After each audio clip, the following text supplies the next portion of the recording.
الحمدللہ رب العالمین والصلاة والسلام علی خاتم النبیین اما بعد فاعوذ باللہ من الشیطان الرجیم بسم اللہ الرحمن الرحیم۔ السلام علیکم ورحمۃ اللہ وبرکاتہ۔ میں ہوں آپ کا میزبان زین الدین اور آپ دیکھ رہے ہیں روحانی علاج۔ آج جو یہ سیریز آپ ملاحظہ کر رہے ہیں یہ شان اولیاء پر مشتمل ہے اور آج آپ اس کے 21ویں ایپیسوڈ کو ملاحظہ کر رہے ہیں۔ آج جن رب تبارک و تعالیٰ کے مقرب ولی اور بزرگ ہستی کا میں تذکرہ لیے آپ کے سامنے آیا ہوں، ان کا نام حضرت سری سکتی رحمۃ اللہ تعالیٰ علیہ۔ اس سے پہلے کہ میں ان کا تذکرہ آپ کے سامنے پیش کروں، آپ ہمارے چینل کو سبسکرائب کریں اور بیل آئیکن کو لازمی پریس کریں تاکہ ہر نئی آنے والی ویڈیو آپ تک پہنچ سکے۔ آپ اہل کمال میں سے پہلے فرد ہیں جنہوں نے بغداد میں حقائق و توحید کی بنیاد ڈالی، اور حضرت سری سکتی رحمۃ اللہ تعالیٰ علیہ یہ حضرت جنید بغدادی رحمۃ اللہ تعالیٰ علیہ کے ماموں جان ہیں، اور اس کے علاوہ حبیب رائی رحمۃ اللہ تعالیٰ علیہ سے بھی آپ کو شرف نیاز حاصل رہا۔ کہتے ہیں کہ آپ ابتدائی دور میں جو ہے ایک دکان میں جو ہے وہ سکونت پذیر رہے، اور اسی میں جو ہے آپ ایک پردہ ڈال کر روزانہ 1000 نوافل پڑھا کرتے تھے، اور یہ 1000 نوافل وہ تھے جو آپ فرائض کے علاوہ ادا کیا کرتے تھے۔ کہتے ہیں اس دوران میں ایک شخص جو ہے وہ کوہ لگام سے حاضر ہوا اور پردہ اٹھا کر سلام کے بعد عرض کیا کہ کوہ لگام کے فلاں بزرگ نے آپ کو سلام کہا ہے۔ آپ نے جواب سلام کا دے کر فرمایا کہ مخلوق سے منقطع ہو کر عبادت کرنا مردوں کا کام ہے، اور زندہ وہ ہے جو مخلوق سے وابستہ رہ کر یاد الہی کرے۔ آپ تجارت میں صرف 10 دینار پر 1 دینار نفع لیا کرتے تھے۔ ایک مرتبہ آپ نے کسی سے 60 دینار کے بدلے بادام خریدے، لیکن اس کے بعد اس کی قیمتیں بڑھ گئیں، اور ایک دلال نے اس کے 90 دینار جو ہے آپ اس کی قیمت لگائی، لیکن آپ نے فرمایا کہ میں اپنے عہد کے خلاف فروخت نہیں کر سکتا۔ ابتدا میں آپ سکت فروشی کرتے تھے۔ سکت فروشی کہتے ہیں اس کام کو جس میں زمین سے گرے چنے جو ہے وہ پھل اٹھا کر اسے بیچے جاتا ہے۔ تو اس دوران بغداد کے بازار میں آگ لگ گئی، لیکن آپ کی دکان محفوظ رہ گئی، اور آپ نے بطور شکرانے کے کہ میری دکان محفوظ رہ گئی، آپ نے تمام دکان کا مال صدقہ کر دیا۔ ایک مرتبہ لوگوں نے سوال کیا کہ آپ کو یہ مرتبہ کیسے حاصل ہوا؟ آپ نے فرمایا کہ ایک مرتبہ حبیب رائی رحمۃ اللہ تعالیٰ علیہ میری دکان پر تشریف لائے، اور ایک یتیم بچہ بھی ان کے ہمراہ تھا۔ انہوں نے فرمایا کہ اس بچے کو کپڑے دلا دو، اور جب میں نے تعمیل کر دی تو آپ نے دعا کی، اے خدا تعالیٰ اس کو وہ مراتب عطا فرما کہ یہ دنیا کو اپنا غنیم تصور کرنے لگے۔ کہتے ہیں کہ اسی دن سے اللہ تعالیٰ نے مجھے جو ہے وہ عظیم مرتبوں سے نواز دیا۔ آپ اکثر فرمایا کرتے تھے کہ میرے نفس کو 40 سال سے شہد کھانے کی خواہش ہے، کہتے لیکن میں نے آج تک اس کی خواہش پوری نہیں کی۔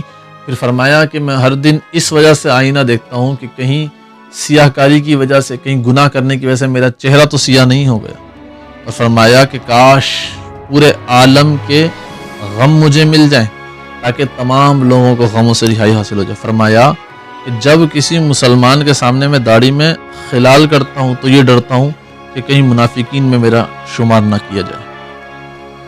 یہ آپ کا خوبصورت سا ایک تذکرہ ہے۔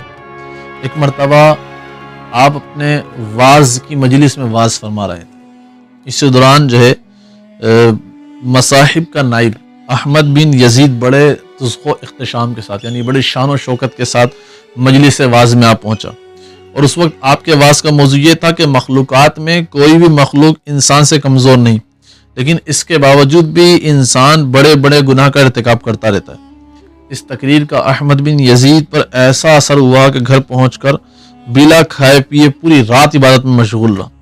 صبح کو مستریپانہ طور پر فقیرانہ لباس پہن کر آپ کے پاس حاضر ہوا اور عرض کیا کہ آپ کے بیان سے کل میرے اوپر جو اثر قائم ہوا ہے وہ بیان سے باہر ہے، اور جب دنیا سے نجات حاصل کر کے گوشہ نشینی کا رجحان پیدا ہو گیا، لہٰذا آپ راہ طریقت کی تعلیم سے آراستہ فرما دیں۔ آپ نے فرمایا کہ عام تعلیم تو یہ ہے کہ 5 جانہ نماز ادا کرے، اور فرمایا کہ ساتھ میں احکام شریعہ کی پابندی کرے، اور سلوک کی خاص تعلیم یہ ہے کہ دنیا کو خیر آباد کہہ کر اس طرح مصروف عبادت ہو جا کہ خدا کے سوا تو کسی سے کچھ بھی طلب نہ کرے، اور اگر کوئی دنیا دینا چاہے تب بھی مت لو۔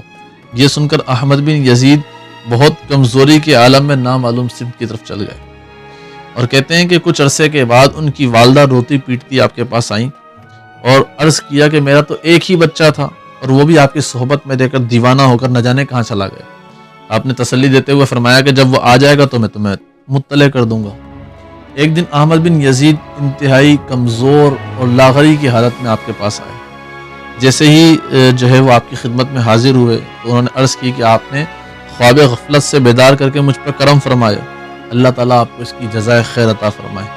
اسی دوران احمد بن یزید کی والدہ اور بیوی بچے بھی آ گئے اور ان کی خستہ حالی زبو حالی دیکھ کر لپٹ کر رونے لگے اور ان کے ساتھ پوری مجلس پر گریہ طاری ہو گیا۔ پھر والدہ اور بیوی نے گھر چلنے پر اصرار کیا تو انہوں نے صاف انکار کر دیا، جس پر بیوی نے کہا کہ اپنے بچے کو بھی اپنے ہمراہ رکھو۔ چنانچہ اس شخص نے، احمد بن یزید نے، اس بچے کا لباس اتارا اور لباس اتارنے کے بعد اسے کمبل اڑا دیا اور ہاتھ میں زنبیل دے کر ساتھ چلنے لگے تو ماں سے بچے کا یہ حال نہیں دیکھا گیا اور اس کو ساتھ نہیں جانے دیا۔ پھر برسوں کے بعد حضرت سری سکتی رحمۃ اللہ تعالی سے کسی نے عرض کیا کہ مجھ کو احمد بن یزید نے یہ پیغام دے کر بھیجا ہے کہ میری موت قریب ہے، اگر آپ قدم رنجہ فرمائے تو بہتر ہوگا۔ جب آپ وہاں پہنچے تو دیکھا کہ وہ قبرستان میں مٹی کے ڈھیر پر پڑے آہستہ آہستہ یہ کہہ رہے ہیں لِمِثْلِ هَذَا فَلْيَعْمَلِ الْعَامِلُونَ۔ چنانچہ جس وقت ان کا سر آپ نے اپنی آغوش میں رکھا، انہوں نے آنکھ کھول کر کہا آپ بالکل خاتمے کے وقت پہنچے ہیں۔ یہ کہہ کر آپ کی آغوش میں ہی دنیا سے رخصت ہو گئے، اور جب آپ ان کی تجہیز و تکفین کے سامان کی خاطر شہر کی جانب روانہ ہوئے تو راستے میں ایک لوگوں کا جمع غفیر ملا اور لوگوں نے کہا ہم نے یہ ندا آسمانی سنی ہے، ہمارے مخصوص ولی کی نماز ادا کرنا چاہیے، وہ شونیزیا کے قبرستان میں پہنچ جائے۔ چنانچہ ہم سب وہیں جا رہے ہیں۔ یہ آپ کے جو ہے وہ واز گوئی کا لوگوں پر اس طریقے سے اثر ہوتا تھا۔ حضرت جنید بغدادی رحمۃ اللہ تعالی سے روایت ہے کہ ایک مرتبہ آپ نے فرمایا کہ میں بغداد میں مرنے کو اس لیے ناپسندیدہ سمجھتا ہوں کہ یہاں کی زمین مجھ کو قبول نہیں کرے گی اور مجھ سے حسن ظن رکھنے والے بدظنی میں مبتلا ہو جائیں گے۔ حضرت جنید رحمۃ اللہ تعالی کہتے ہیں کہ جب میں عیادت کے لیے حاضر ہوا تو گرمی کی وجہ سے میں نے آپ کو پنکھا جلنا شروع کر دیا، مگر آپ نے روکتے ہوئے فرمایا کہ آگ اور بھڑکنے لگتی، اور میری مزاج پرسی پر فرمایا کہ بندہ تو مملوک ہے اور اس کو کسی شے پر قدرت حاصل نہیں۔ پھر جب میں نے نصیحت کرنے کی درخواست کی تو فرمایا مخلوق میں رہتے ہوئے خالق سے غافل نہ ہونا، یہ کہہ کر آپ دنیا سے رخصت ہو گئے۔ تو یہ وہ بزرگان دین تھے کہ جن کی زندگی کا ہر لمحہ یاد الہی میں بسر ہوا کرتا تھا اور جن کی زندگی کا مطمع نظر رب تبارک و تعالیٰ کو راضی کرنا تھا، اور ہمہ وقت اپنی موت کو یاد کرتے آخرت کی جنہیں فکر رہتی۔ رب تبارک و تعالیٰ ہمیں ان کے صدقے میں نیک بنائے۔ انشاءاللہ اگلی ویڈیو میں آپ کے سامنے پھر کسی بزرگ ہستی کا واقعہ لیے، کسی اللہ تبارک و تعالیٰ کے مقرب ولی کا تذکرہ لیے آپ کے سامنے پھر حاضر ہوں گے۔ تب تک کے لیے اجازت دیں۔ السلام علیکم ورحمۃ اللہ۔